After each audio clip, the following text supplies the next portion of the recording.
Hey, what's up everyone? We are going to check out the Huoji Tri-Mode CQ082 keyboard. So it looks like you get a keycap puller, a USB-C wired cable, and a few extra switches. I think there's 2 of them in there.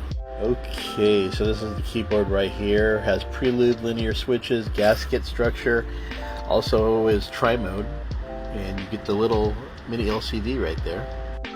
Let's see how it sounds.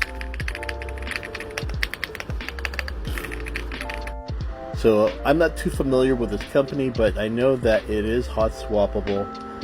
There are drivers to pretty much sync up the mini LCD screen. But yeah, let's check it out, see how that screen looks. Unfortunately, this is probably one of the dimmest LCD screens I've ever seen. Yikes.